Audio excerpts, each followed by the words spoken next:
Hi everyone, so we are going to proceed into our reading into the book of Matthew in chapter 5. Today we're going to focus on the teaching about anger.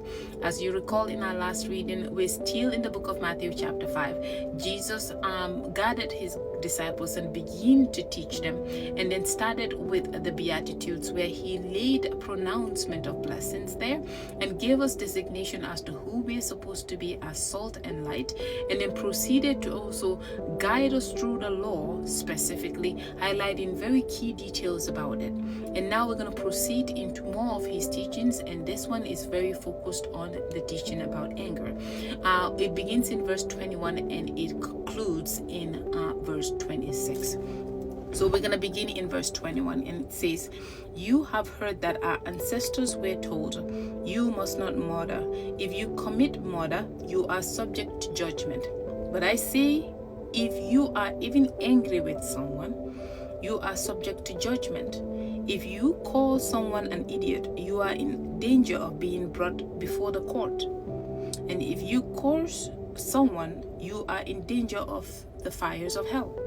So if you are presenting a sacrifice at the altar in the temple and you suddenly remember that someone has something against you, leave your sacrifice there at the altar, go and be reconciled to the person, then come and offer your sacrifice to God.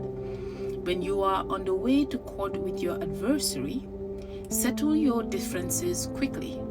Otherwise, your accuser may hand you over to the judge, who will hand you over to an officer, and you will be thrown into prison. And if that happens, you surely won't be free again until you have paid the last penny." So it seems like there is an introduction of the law in the previous reading, where Jesus made it very clear that he did not come to abolish the law of Moses. So now he's breaking down these laws that are highlighted in the law of Moses.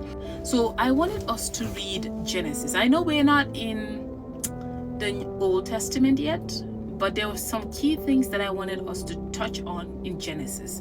And I think that it will give us a lot more emphasis that we can continue to kind of press on. So in Genesis chapter, let me pull up the verses. I believe it's in chapter 4. And this talks about Adam and Eve, and it highlights Cain and Abel. A lot of us know the story about Cain and Abel, but there was something that was interesting there, and I'm going to read some of the few verses here. And it says that after Adam and Eve gave birth to Cain and Abel, in verse 2, it says, "When they grew up, Abel became a shepherd, while Cain cultivated the ground. When it was time for the harvest, Cain presented some of his crops as a gift to the Lord, while Abel also brought a gift, the best portions of the firstborn lambs from his flock. The Lord accepted Abel and his gift, but he did not accept Cain and his gift. This made Cain very angry, and he looked dejected. And then the Lord said, 'Why are you angry? Why do you look so dejected? You will be accepted if you do what is right. But if you refuse to do what is right, then watch out. Sin is crouching at the door, eager to control you, but you must subdue it and be its master.' After that, Cain killed Abel." The reason why I wanted to bring that very specifically is that anger produces hatred and resentment, and it causes so much bitterness, which is in actuality murder to a lesser degree. That's why Jesus actually compared the same as one. There's no greater than the other. It qualifies in the same bucket. So that was very interesting to me. So as we read this, anger is an ungodly act, and God detests this. As we just heard God say, "Why are you angry?" Not because of the fact that God rejected Abel's gift, but because of the fact that God was able to see through the heart That's why when we even come to offer our gifts, are we offering our gifts in a heart posture that is right with God? That's why he said continuously, so if you are presenting a sacrifice at the altar in the temple and you suddenly remember that someone has something against you, leave it there and go and reconcile with that person. I think that seeking to reconcile those who have wronged you is super important.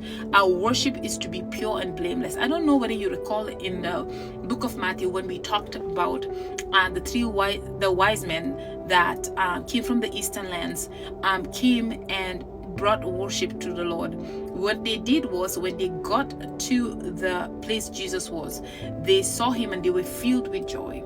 And then they bow down and worship him. And after that, the gifts came. It's the same thing that's been said here. You go to the temple of God and bring gifts, and then you're holding something that God is not pleased with.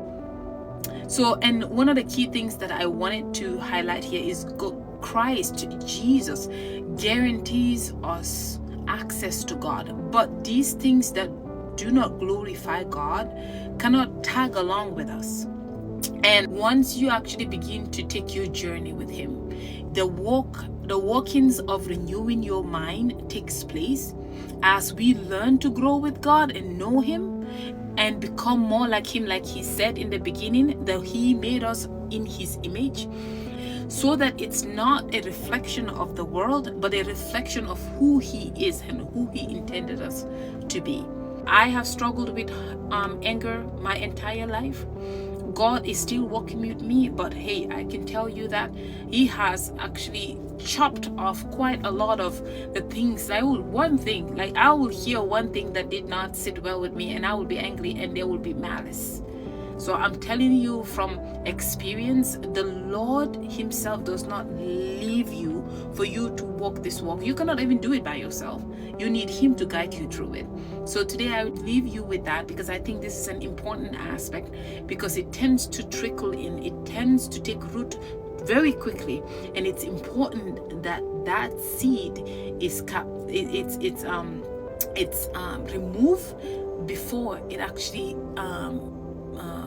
grows into something that you cannot subdue. Like the Lord said, you have to subdue this to Cain and become its master, or else it will be your master. So I leave you with that today, and I can't wait to continue our reading in our next section here. I am looking forward to reading with you. All right, bye.